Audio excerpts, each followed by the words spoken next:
All this week, we've been discussing the pressure the public health system is under to modernize and be responsive to new and ongoing public health threats. Joining us now in studio is Ajay, Gupta, and Este, Geraghty to discuss how we make that happen. Well, thank you so much for joining us here today. Thanks, Deidre. Thanks for having us. Talk to me first off about some of these public health challenges that we're facing. I think we're seeing there are emerging threats that are coming all the time. So public health needs to be more agile in order to constantly respond to new challenges.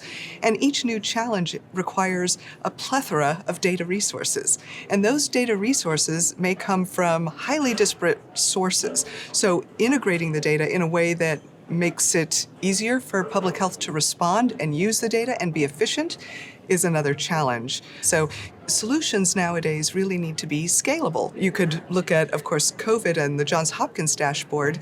I know that that dashboard at the height of the pandemic was receiving over 450 billion hits per day. That's more scale than most public health departments feel they can manage. So they need technologies and solutions that are able to scale with today's threats. And so talk to me also now about disruptive technologies and what that has to do with public health system. Well, there really are a lot of disruptive technologies. For instance, using biotech and machine learning mechanisms to increase the speed of new drug discovery holds a lot of promise. Right? Hopefully we can get new drugs to treat illnesses at less cost. There are also other ways to be innovative. Maybe use a drone to deliver medications to places that aren't served by a local pharmacy. But I think one of the things, and we were even trying to work on this ourselves, is having what we see as a ChatGPT-style generative AI system as a front end to our public health analytics resources. Right now, to do public health analytics, you really kind of need either coding or true data science, data analytics skills, right? And that's a barrier because not everybody has that. But if we can create a prompt-style conversational interface to that data, then we can unleash all of the data insights to everyone.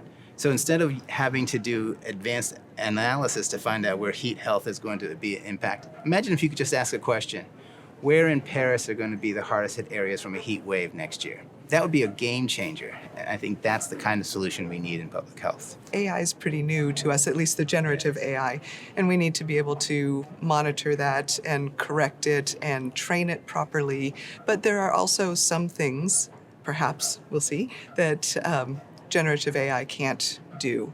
And I still like the human touch when it comes to health concerns. People are worried often, or they have complex issues that aren't as easily solved. So I think we continue to have room for both. But I love your vision. I think it's really amazing. You're right. The technology is not a replacement. It's a tool that we use. So it's great here being at APHA where there's 13,000 public health experts. Absolutely. We all have to learn how to use technology in a way that makes our jobs, our capacities better.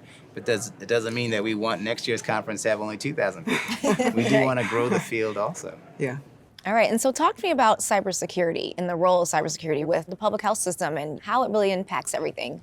Yeah, I see cybersecurity as that thing that is always modulating, it's always changing, it's always adapting to the mechanisms that we're doing to try to keep data safe. I think one thing that I would recommend to everybody, whether they are building a technical solution or using a technical solution, is to consider all of the compliance measures like high trust as a starting point for discussion on security, not the end point, right? So you certainly should leverage all of your technology partners, whether it's cloud hosting or a service provider, for what they can do. Now, I'd say also, as a population health company as we are, we do have a little bit of an advantage because we're using broad sets of aggregated data across the population and not individual data on a person. So that does change a little bit of the posture of our security risk, but it is, again, something that you have to think through on an ongoing basis. Okay, and what is the future, of public health? What can people look forward to? What are we seeing, whether it's modernization, cybersecurity, or just moving forward? What can people look forward to? We are at an inflection point now where we do see the advent of great new technologies coming to public health, coming to the world in general, right? Whether it's biotech, whether it's genetic, whether it is artificial intelligence like generative AI that is going to change how we can do the work.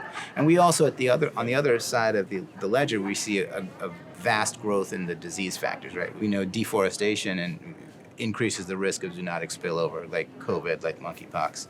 We also see antimicrobial resistance happening on a scale that wouldn't have anticipated even 10 years ago. So we do see both factors changing. And so where's the future? Well, I think it's going to come down to whether we as a society, as whether all of us, have the will to put in place these measures. You know, it's going to take collaboration. No country can fight a global pandemic by themselves. Are we going to collaborate? Are we going to create economic models that enable the deployment of these large solutions? Or are we not? And then are we going to be susceptible to small diseases becoming big problems?